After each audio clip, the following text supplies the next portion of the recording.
Real Reddit stories. If you love wild things and crazy drama, hit that subscribe button and drop a like to help more people find the madness. My roommate was trying to John Wick me with his nuts. I, 25 male, moved into a 2-bedroom apartment last year with my best friend from college. Let's call him Ethan. We'd been tight for years, and after graduation, we were both trying to save up while living in the city. Rent's brutal, so we agreed on a simple system. Split everything 50-50, including groceries. To cut costs even more, we decided to meal prep together. Every Sunday, one of us would cook for the week, and we'd alternate weekends. It wasn't just practical, it was kind of fun. We'd swap recipes, cook together, sometimes invite my girlfriend Lena over to hang out while we chopped and stirred. Life felt solid, simple, like we were all on the same team. I didn't know it yet, but those Sunday nights were the beginning of a slow death sentence. See, I've got a pretty serious allergy to cashews. Not EpiPen level, but if I eat even a little, I'll be in bed with stomach cramps, vomiting, migraines, and I'll feel like garbage for a day or two. It's not an instant collapse, which makes it easy to miss, especially if you think you're just tired or sick. Ethan knew this. Lena did too. It was one of the first things I told both of them. So imagine my surprise when, 2 months into our meal prep system, I started getting sick. At first, it felt like food poisoning. Then the symptoms kept coming back. Random nausea, lightheadedness, weird skin rashes, a full-on migraine that left me locked in my room for 12 hours. I asked Ethan what he'd put in the chicken curry he made that week. Just coconut milk, turmeric, garlic, stuff like that, he said. Why? No nuts? Nah, bro. I know you can't do that. I believed him. Why wouldn't I? Lena was sweet about it too. She made me soup, brought me meds, stayed the night. But even with her around, I kept getting worse. I'd feel fine for a few days. Then boom, I'd be doubled over in the bathroom. One night, Ethan made a Thai peanut stir fry, but said he swapped the peanut sauce for sunflower butter so I could eat it too. I took one bite and felt a sharp, bitter taste in the back of my throat. I only ate 3 more bites before pushing it away. That night, I threw up for 4 hours straight. I told Ethan something wasn't right. He looked me in the eyes and said, "You probably just caught something at the gym, man." But here's the thing. I stopped eating outside the apartment weeks ago. I didn't drink, I didn't smoke. The only thing I was consuming regularly was the food Ethan made. And there was one more thing.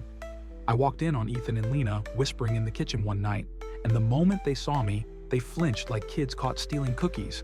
That's when I knew something was really, really wrong. After that night, the one where I saw Ethan and Lena whispering and acting weird, I couldn't let it go. I wasn't some paranoid guy, but my body was falling apart, and now my gut was screaming that it wasn't an accident. So I started paying closer attention. First, I went through the trash. I felt ridiculous digging through it, but something told me to look. I found an empty packet of a Thai cashew sauce, the kind you have to get from a specialty store. It wasn't on our shopping list. I never saw it in the fridge, and it definitely wasn't sunflower butter. I took a photo of the label and kept it, just in case. Then I started tracking when I got sick and who had cooked that week. Every single time I had symptoms, it was Ethan's week to meal prep. That's when I started to wonder, was this just carelessness, or was it intentional? I decided to stop eating his food altogether, told him I was starting a new diet for my stomach. "All good, bro," he said. "More for me." He didn't even pretend to be concerned. Within a week, I felt completely fine. Energy came back. No nausea, no migraines, no random skin rashes. I hadn't felt this good in months, but I didn't stop there. One night, while Ethan was out and Lena was in the shower, I opened his room. I never snooped before, but I had to know.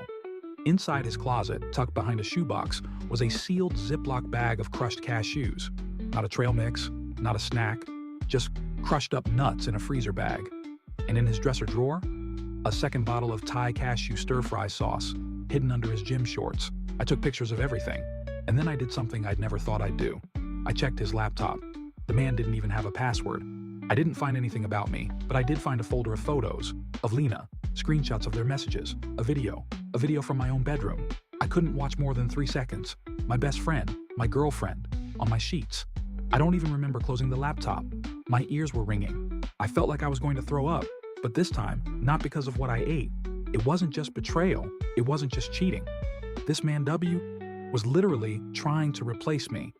He wanted my girlfriend, my apartment, and if I hadn't caught on, maybe even my life. I didn't cry. I didn't yell.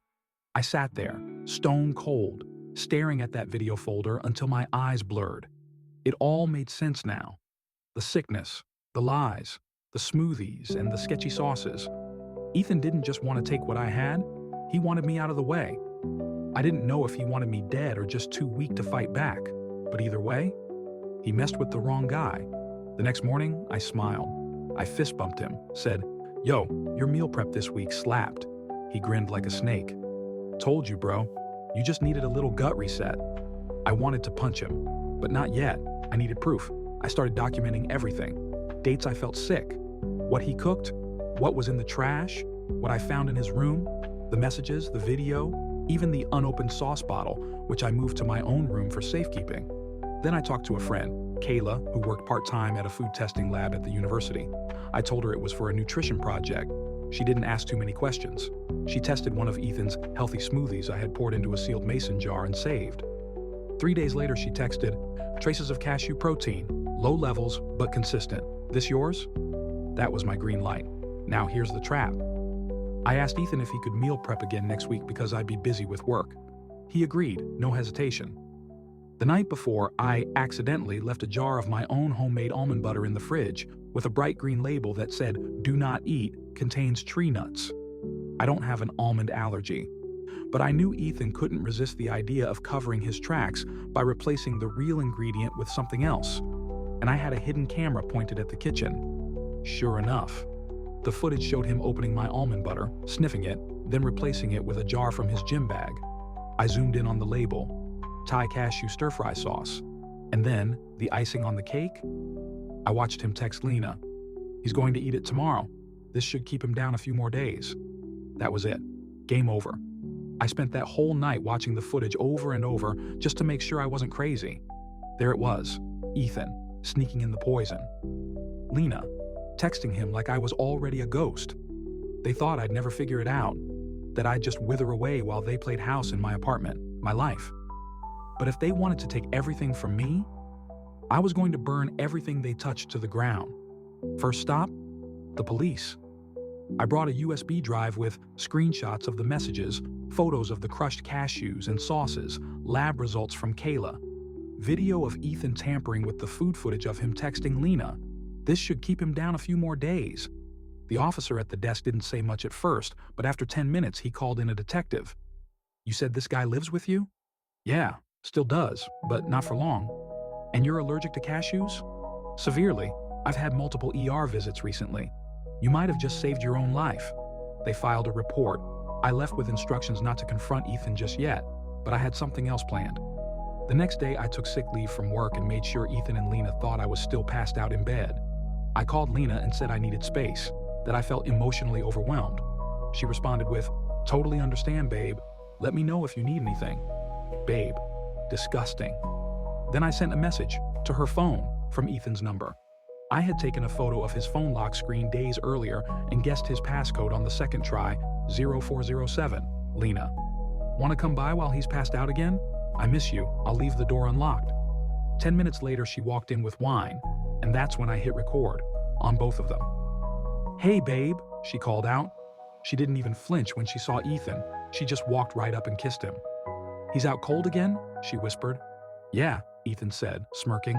"He's been eating the stuff all week. He won't even know we—" I walked out of my bedroom holding my phone. Their faces. You ever see someone's soul leave their body? That's what it looked like. I said nothing. I just pointed at the phone. "Smile," I said. "You're both going viral," Lena stuttered. Ethan tried to get up, but I shook my head. "Don't bother. The cops have everything. You're done." And as if fate was listening, there was a knock at the door. 2 uniformed officers. Ethan was arrested on the spot, attempted poisoning, reckless endangerment, tampering with food. One officer even told me, "If you hadn't recorded that, he might have walked." Lena tried to cry her way out of it. "I didn't know he was doing that to you." "Really?" I said. "I guess your texts just sent themselves, huh?" She tried to apologize. I told her to save it. "You weren't just cheating. You were helping him kill me." That was the last time I ever spoke to either of them. You'd think that after the arrest, everything would go back to normal. But nothing about my life felt normal anymore. For the next few weeks, I had to meet with detectives, give written statements, and even talk to a lawyer. Ethan's family tried to get him out on bail, but the judge saw the evidence and said hell no. The charges stuck. Attempted poisoning with a known allergen reckless endangerment conspiracy to commit bodily harm, and because Lena's text confirmed she knew what was happening and never tried to stop it, she got hit too. Her nursing school expelled. She posted some half-assed apology on Instagram that got torn apart in the comments. I was manipulated. Nah, you were just a monster in matching clothes. As for Ethan, turns out this wasn't his first time pulling shady stunts. He had a sealed juvenile record and a history of accidents with roommates in college. One guy got a concussion from a trip. Another mysteriously dropped out after a bad reaction to a homemade smoothie. His trial is still ongoing, but I'm not worried. The evidence speaks for itself. Emotionally, I'll be honest, it wrecked me for a while. I couldn't eat anything I didn't cook myself. I double-checked every label. I stopped trusting people who smile too much. Even now when someone hands me food, there's a flicker of doubt in my mind. But I'm getting better. I started therapy. I got a new place. No roommates, no shared fridges, just peace and a damn good security system. I also started journaling, and that turned into this post. I figured, if someone out there is in a situation where they're constantly sick, constantly questioning themselves, check your circle, because sometimes the person hurting you isn't outside your home. Sometimes they're cooking your next meal.